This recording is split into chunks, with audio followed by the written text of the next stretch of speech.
Blackhawks Breakaway Podcast for CHS, and we're brought to you by Toyota. Toyota has more all-wheel drive and four-wheel drive vehicles than any other brand. Find yours and shine on. Toyota. Let's go places. With Charlie Roumeliotis, I am Pat Boyle. Charlie, how you doing? Big trade in the National Hockey League on Friday night, and the Blackhawks were a part of it.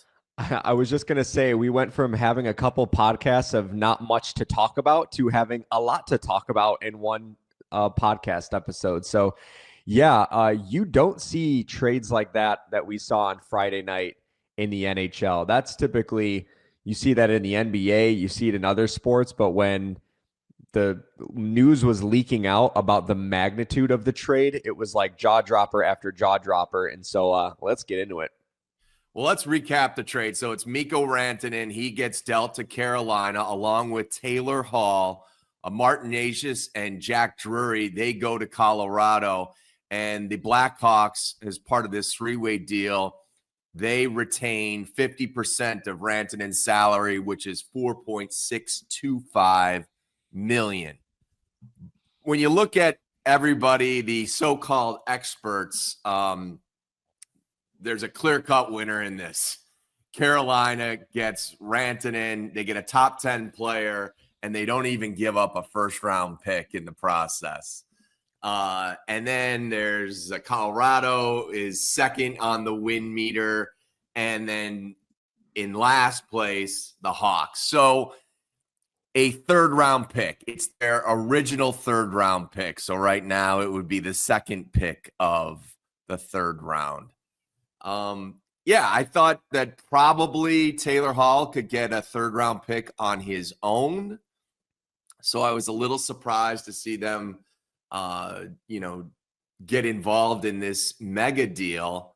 But then when you start listening to kind of what they thought was maybe going to happen and what wasn't happening as far as Taylor Hall's playing time, he's on a fourth-line role and his minutes were diminishing.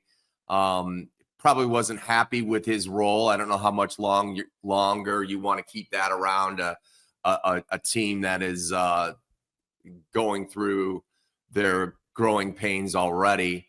And then you factor in that they kind of look at a second pick in the third round as a late second round pick. And I guess you can certainly look at it through that prism as well. And they didn't know if, I don't think you were going to get a second round pick. Usually you get, when you're retaining money and you're giving up a player, you usually get two assets in return. And I think they just felt that the top pick in the third round is as good as they're going to get. And strike now, where if you hold on to Hall, his productivity may go down, his value may go down, and you may be stuck with not getting even a middle third round pick. Right.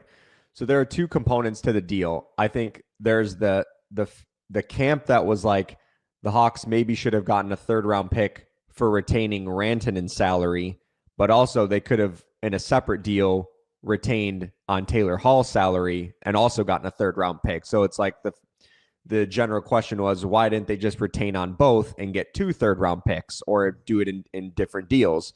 Well, then you hear Kyle Davidson talk today about saying we didn't want to use both retention slots on this one trade. And so that's fair, right? And I think we had expected too that the most Chicago was likely going to get for Taylor Hall was a third round pick, which if it was going to be Carolina's third round pick, likely going to be towards the end of the third round. Then there's the other side of the camp that's saying, well, if the Hawks got rid of Taylor Hall and retained on Mikko Rantanen's salary, why weren't they able to get a higher pick, like maybe a second rounder? And then I think, from that perspective, the Hawks they got their own third round pick back. So right now, like you mentioned, that would be the second pick in the third round. If they had gotten Carolina's, like let's just say hypothetically, the Blackhawks convinced Carolina that they want Carolina's second round pick and they would send Chicago's own third to Colorado, like as part of the deal. Well, we're talking about what, maybe it might be an 8 to 10 spot difference. And so I don't know, but at that point, it might just be semantics. I saw some things out there about if Chicago getting back their own third round pick could have something to do with potential offer sheets, but that is not on the table because that's for if the Blackhawks wanted to offer sheet someone this summer, like a big fish, they would have to have their 2026 picks, not 2025, right? So we saw like the Philip Broberg and Dylan Holloway, both of those guys got offer sheeted by St. Louis over the summer, but that wasn't until August. And so St. Louis had to reacquire their original picks from Pittsburgh, and then I can't remember who the other team was, before they could offer sheet Broberg and Holloway. And so that was to get their 2025 picks, not for the 2024 draft that had obviously already happened. So just wanted to put that into perspective as well. I don't think that was some sort of secret, ploy. I think the Hawks were just like, if we're going to get an end of the third round pick for Taylor Hall, might as well just jump up 20 to 25 spots and just get our original third pick back. Yeah, and there were a lot of rumors running around. You listened to 32 Thoughts today. I haven't had an opportunity to listen to it yet. And there was some speculation about the Hawks' involvement and the Rantanen portion of the contract.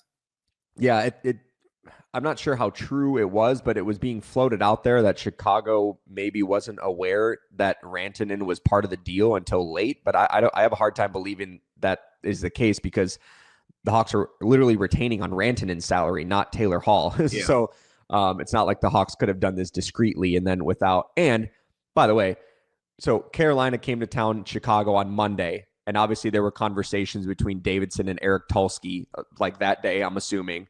And then you saw the reports that Davidson was scouting Colorado for a couple games. So I'm not sure how Rantanen's name wouldn't have been involved if Davidson is making trips to Colorado and Norm McIver was also there. So it's like, I don't know how Colorado or Chicago would feel that Colorado is not involved in some sort. So I will say there's a lot of misinformation out there. And one of them, and we talked about it as we left Fifth Third Arena. One of the so-called internet reports was that being a part of this three-way deal, if Carolina doesn't re-sign Rantanen, that the Blackhawks, because they retained half of his salary, they would get an exclusive negotiating period or a window to then talk to Rantanen and his people before he hits the open market.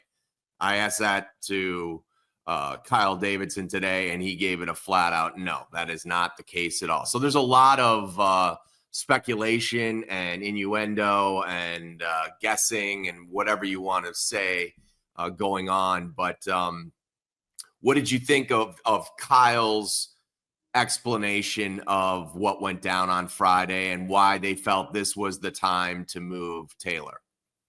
Yeah, and I think when you read the explanation or see it, it makes sense, even though optically, I think the general public or the general NHL fan base maybe doesn't understand it from Chicago's point of view, but I'm not sure they've watched much Blackhawks games to know that Taylor Hall has been playing in a fourth line role. And it was interesting to see.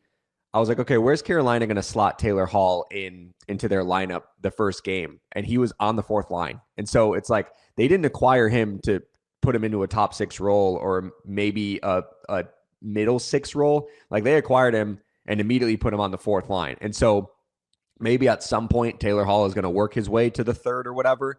But I think that tells you the market value for a guy like Taylor Hall, who can provide some offense for you on the back end. He's just not the same player that he was. And so similar to Colorado moving Mikko Rantanen when they did, like Rantanen, clearly Colorado and Rantanen were very far apart in contract discussions, even though right before I hopped on this, apparently Rantanen told a Finnish outlet saying that he was willing to take a significant discount to stay in Colorado. I'm not sure how the heck that happens if there's that big of a discrepancy. Not sure if someone's lying there or whatever. But if Colorado felt they were so far apart in the Rantanen contract talks, Colorado was basically saying, we have to move Rantanen now or else like if Rantanen gets hurt, we know we're not going to re-sign him in the summer. And now they lose total leverage and they can't get anything for him. So they moved ahead, but by doing so in January, they're like, let's move him now since we're not going to re-sign him. And same with Chicago. They're like, well, if Taylor Hall is likely going to be traded, we kind of knew that it was heading this direction. Chicago is saying, you know, if the most is we're going to get for Taylor Hall as a 3rd round pick, might as well get our own back and move him now because his role was diminishing anyway. And so I'm not sure how much value Taylor Hall's play would have driven up the price. And so Chicago's like, let's just get rid of him now, make sure we're getting an asset back. And it opens a spot for, you know, a guy like Landon Slager, who was recalled by the Blackhawks the other day. I even heard, I listened to Frank Saravalli's The Daily Faceoff briefly today, and he floated the idea that, you know, with 6 weeks before the trade deadline, and granted the Four Nations is thrown in there for a couple of weeks, that, you know, Rantanen can get up to speed in Carolina. They can talk to him about extensions because they've got plenty of money and cap space going forward next year. And if they don't reach a common ground and for some reason they're not clicking on all cylinders at the first week in March, they could turn around and flip Rantanen again.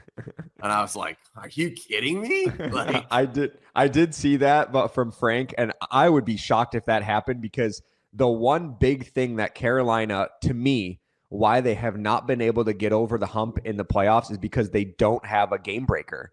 And so they finally have one in Rantanen. And also, him and Sebastian Aho are real close. And so I would be shocked if there was not some sort of, hey, I'm going to stay here, play with my friend. He's locked up here long term. You know, I think it makes sense. But yeah, the thought of that is just like, oh boy, you know, fireworks ×2. But yeah, no, I would be shocked if Carolina didn't make this trade without the intention of doing whatever it takes to sign Rantanen to a long-term deal. And then we had the whole flu bug that was going through the Blackhawks dressing room and seemingly still is. And you had Seth Jones out with flu-like symptoms on Friday. And of course, everybody, because the deals were going down and there's all these rumors, we're like, okay, you know, he could be the next to go. And maybe they're holding him out because they're close on a deal.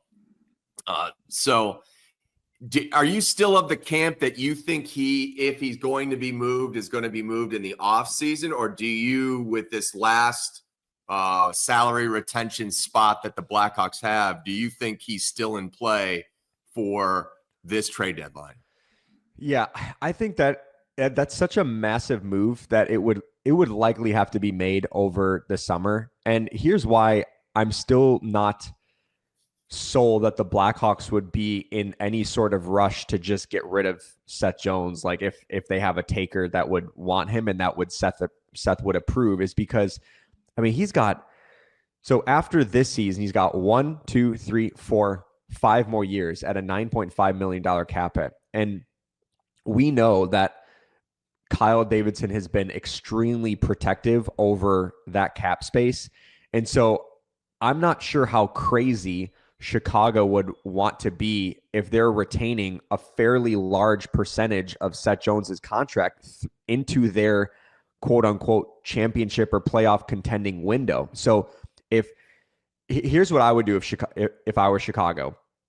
If the Blackhawks felt that there's mutual interest between the player in Seth wanting to go elsewhere and the team wanting to acquire Seth, I would almost rather, if I'm Chicago, throw in a sweetener to take on the full contract versus retaining salary, because I'm not sure I would want to have $3 million. Let's just say the Hawks retain $3 million of Seth's contract. That's would rather on the low end, probably, right? That's the low end.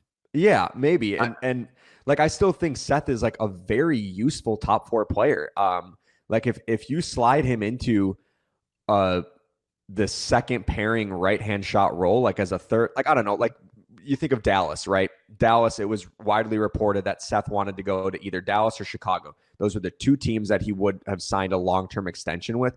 So if you're Dallas, you have Heiskanen and you have Seth Jones as kind of like your 1-2 punch. I mean, that's not insignificant. Like Seth would do real well in that role. And so I don't think this is a situation where Seth's contract is like hamstringing the Blackhawks and they have to retain a bunch of money just to get rid of him. Like I would almost rather they throw in a sweetener for someone to take on the full deal if it ever got to that point.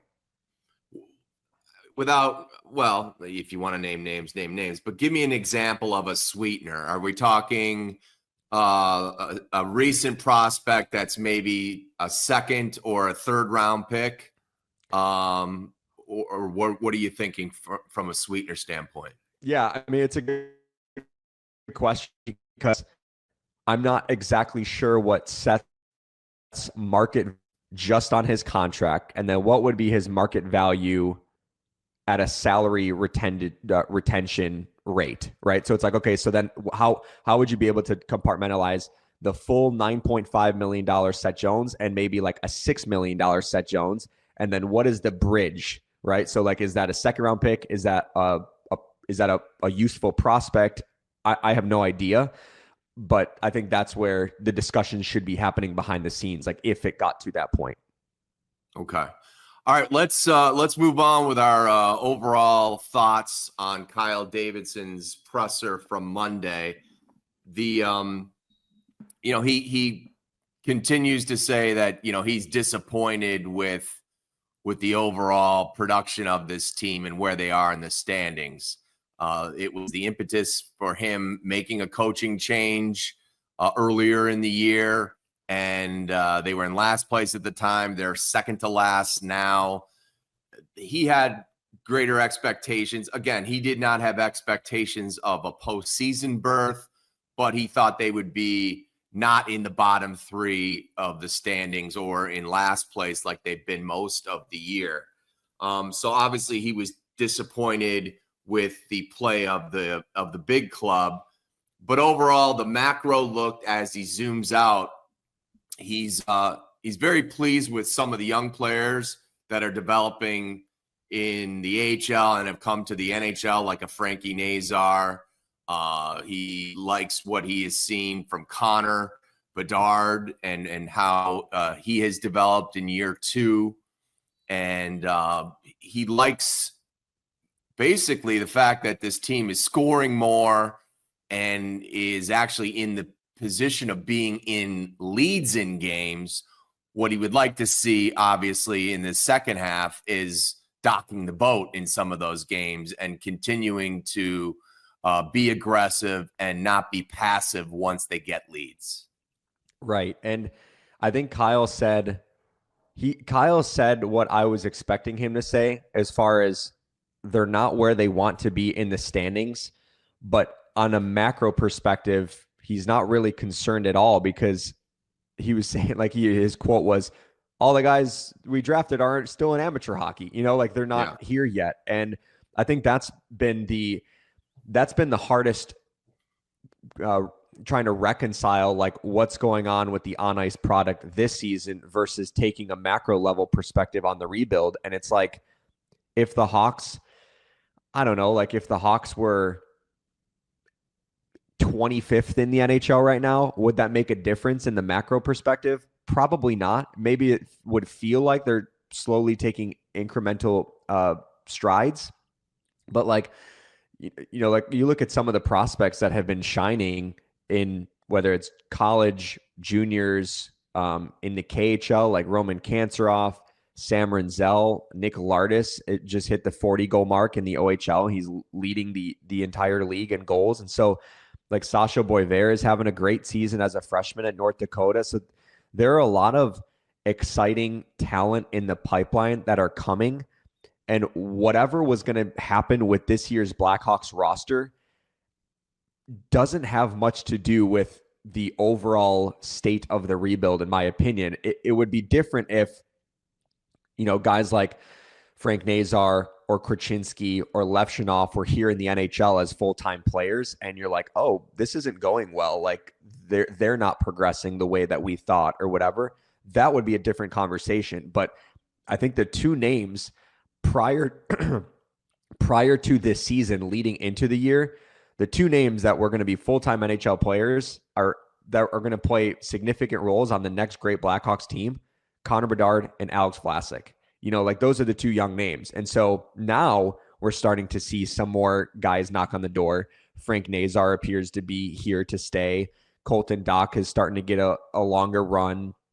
On the back end with Del Mastro and Allen, we'll see how long their stints last, or not how long they last, but where are they going to be at by the end of the season? Like, okay, are they peace? Crevier too, Louis Crevier, who was, he certainly wasn't kind of in the mix at the beginning of the season, and he's firmly in the mix right now. Right, and now we're going to get to see a run of Landon Slaggert, and so now it's like, okay, you can get a glimpse of the future. And I forgot to even throw in Arvid Soderblom too. Like we kind of wrote him off at the end of last season, like, he's trending the wrong way. Now it feels like they may or may not have a piece in goal with him. And so I think you try to compartmentalize what's going on the ice this year versus like, oh, these guys are shining in Rockford. These guys are shining in college or juniors or in the KHL. And so I think once those guys start to knock on the door at the NHL level or even the professional level is when we're going to start to see, you could start to peg guys into certain roles based on how they're developing. And I thought it was interesting that Kyle had said, I feel more optimistic right now than I did in the summer because of some of the what the prospects are doing inside the pipeline. And so again, from a macro perspective, you understand that more patience is going to need to be required. But from a micro perspective, I think fans are like, we just want to be competitive and win some hockey games just to get us through that stage. Yeah. And look, he identified and understands the Blackhawk fan that is coming to the United Center and paying their hard-earned money or watching the game on TV or listening to it on WGN radio or what have you. He gets that in that moment, you want them to win. You want it all. You want Corneliuson to sing the anthem. You want to see Nazar score. You want to see Bedard do a celly. You want to hear Chelsea Dagger quite a bit, and you want to walk to your car with a victory. And he realizes far too many times this season that has not been the outcome.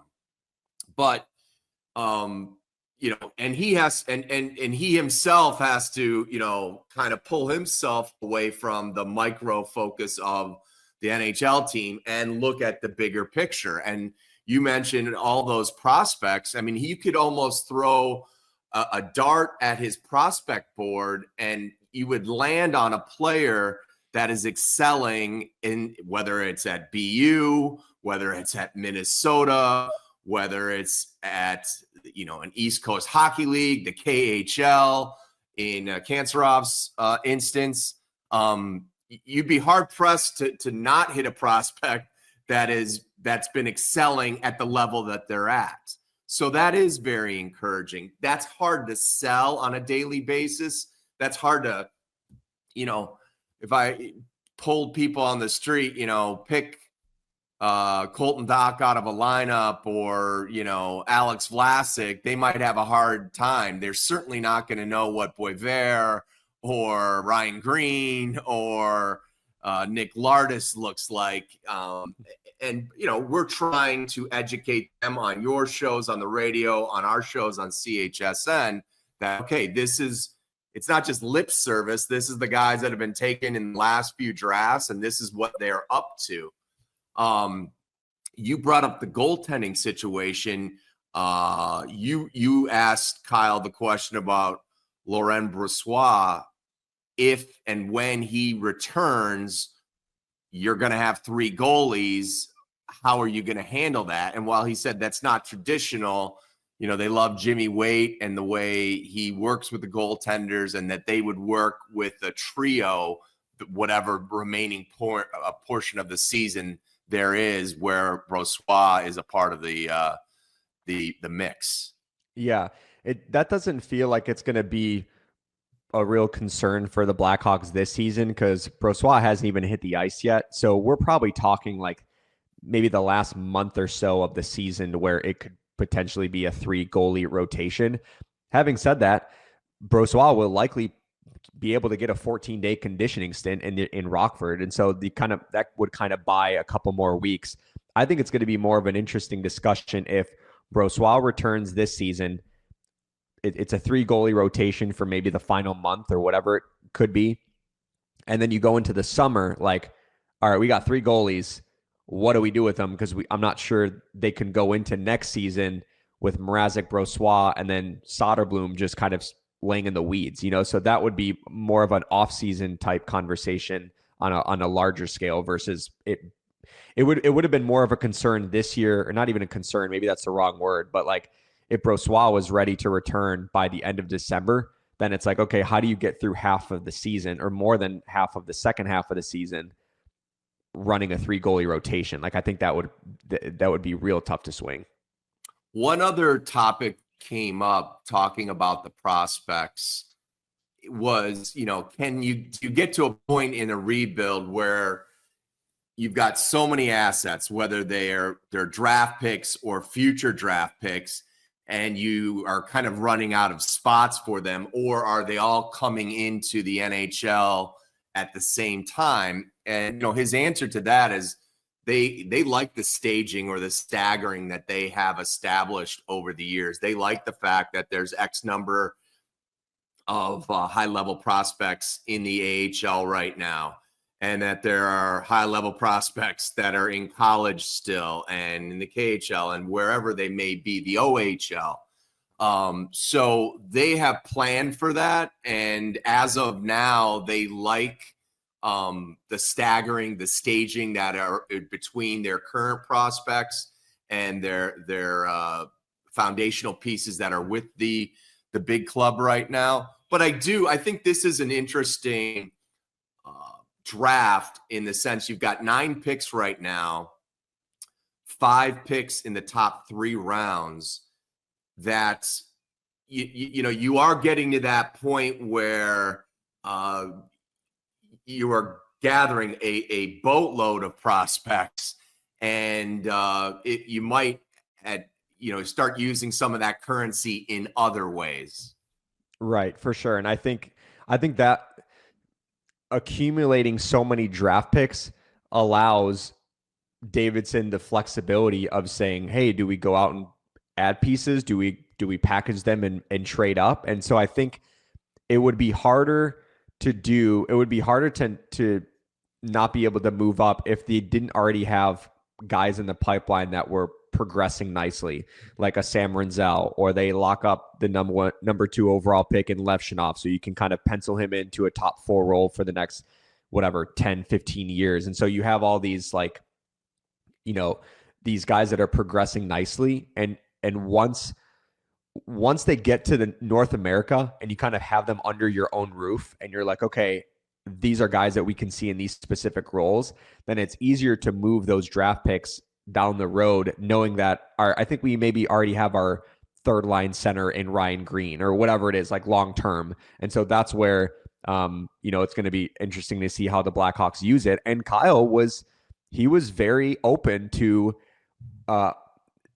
exploring what options he might have to improve the roster as far as how aggressive that he could get, whether it's at this deadline, whether it's in the summer, whether it's a year from now. Like, Kyle is very open to finding ways not to fast track this rebuild, but if they could land a big fish that would make sense for them in the long term, I think Kyle has made it known that he's open for business. Yeah, and I think like we saw the beginning of that with the Jake Gensel pursuit last offseason, and we saw it with some of the contracts, the Tavo and the Bertuzzi contracts this offseason of picking some key free agents that are going to go beyond the normal 1 or 2 year deal scope that you have been traditionally doing.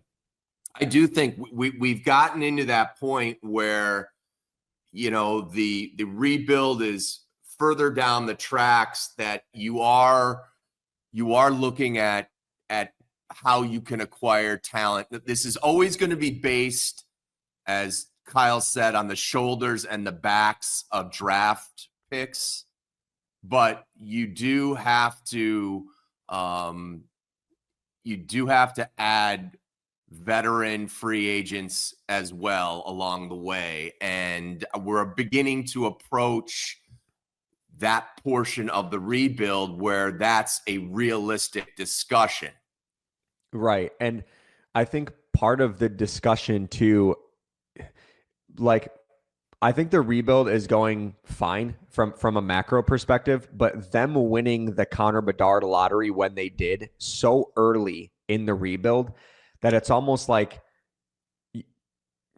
you want to be aggressive in trying to find those players to bring them in now to help him, because you don't want him to go through such, like 4 straight years of just being in the bottom feeder. And then Connor's kind of looking around like, what is going on? How long is this going to take?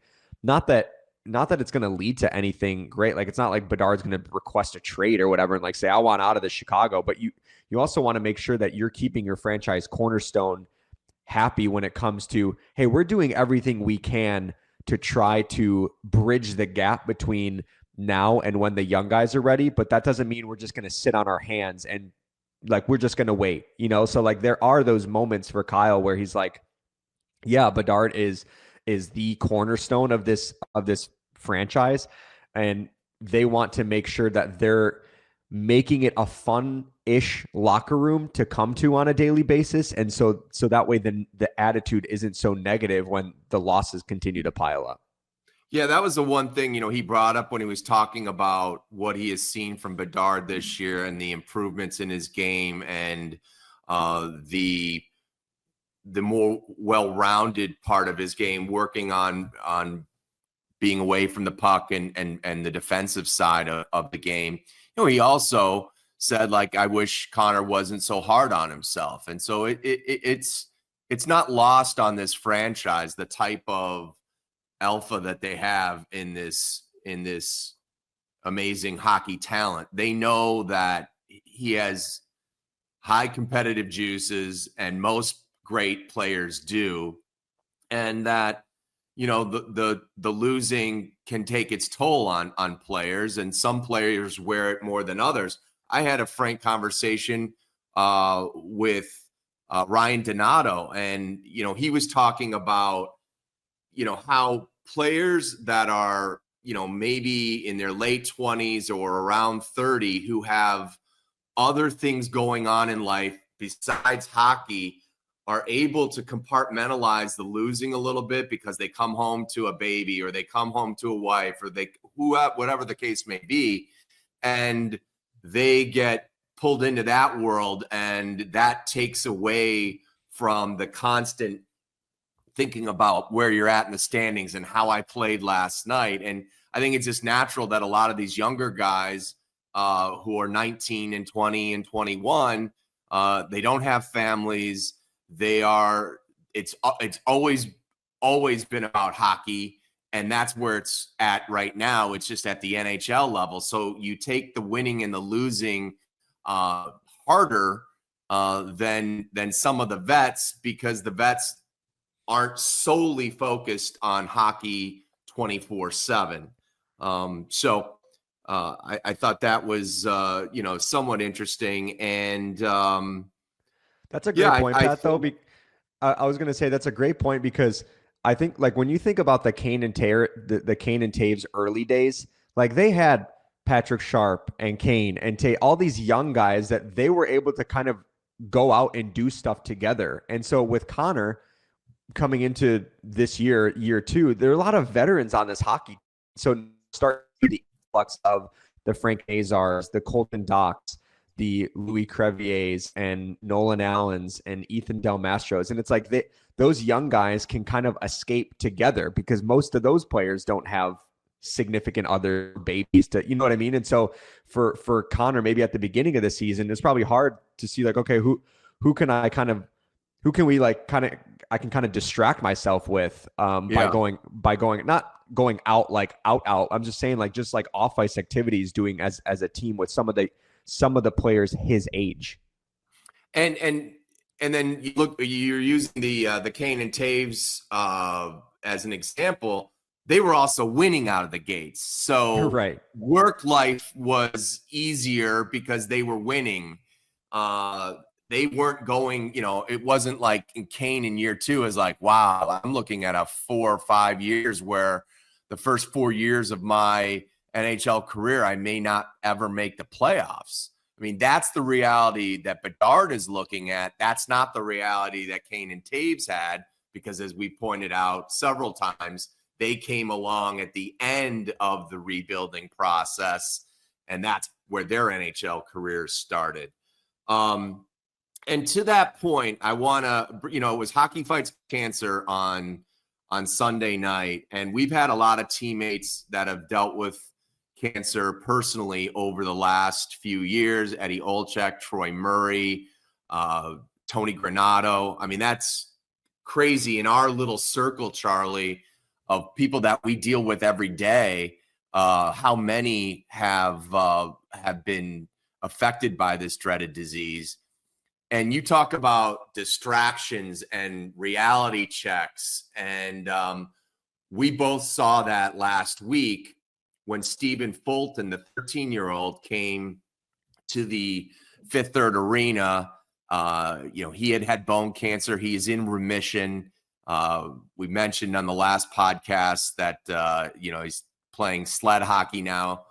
But I thought they came by the studios after last night's game, and I just thought, like, last night, while the outcome was not like the outcome we wanted, the macro, like we've been talking about with this franchise, the macro pullout was a highly successful day, because it's an important day in the National Hockey League. All 32 teams have Hockey Fights Cancer. The Blackhawks are no different than others.